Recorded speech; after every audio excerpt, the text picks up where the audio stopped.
कहूंगा दुनिया भर में देखोगे, अगर 90 बार किसी के नेतृत्व में चुनाव हारने का रिकॉर्ड है तो श्रीमान राहुल गांधी जी के नेतृत्व में हारे।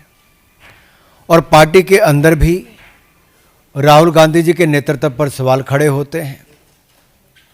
अब जब वो चुनाव हार जाते हैं तो ईवीएम पर प्रश्न चिन्ह खड़ा करते हैं, तो कभी वोटर्स पर ठीकरा फोड़ते हैं। और यही नहीं, आप अनेकों उदाहरण देखिए। जब कांग्रेस ने कहा EVM is rigged for BJP, EVM machine की हेराफेरी कांग्रेस कहती रही। फिर उन्होंने कहा ईवीएम बैन करो, बैलेट पेपर को वापस लाओ। फिर अगला चुनाव हारे कहा ईवीएम्स को रिमोटली हैक्ड किया जा सकता है। फिर कह दिया वीवीपैट 100% चेक सुनिश्चित करो। हर हार के बाद कांग्रेस ने नया बहाना ढूंढने का काम किया।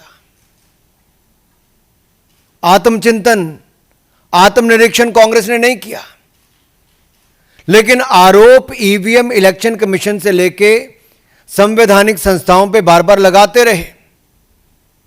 और अब बिहार चुनाव हारता देखकर कांग्रेस पहले ही विपक्षी दलों के साथ मिलकर झूठे आरोप लगाने में लगी है।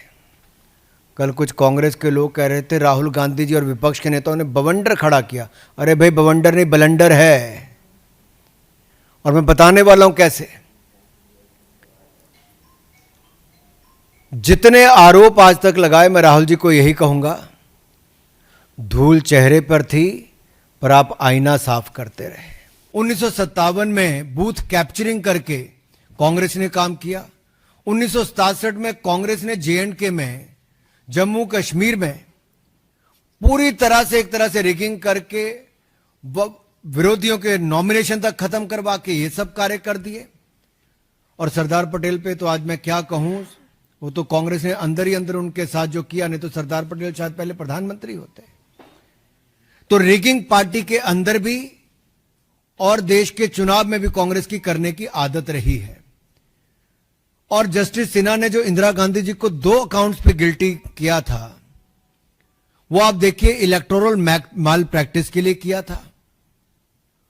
और 1975 में जब ये उन्होंने कहा, तो 1971 के चुनाव में सरकार के सत्ता का दुरुपयोग सरकारी मशीनरी का, सरकारी कर्मचारियों का कैसे किया जा सकता है, ये कांग्रेस की एक बड़ी नेता ने करके दिखाया। और चुनाव उनको फिर उसके खिलाफ जजमेंट आई।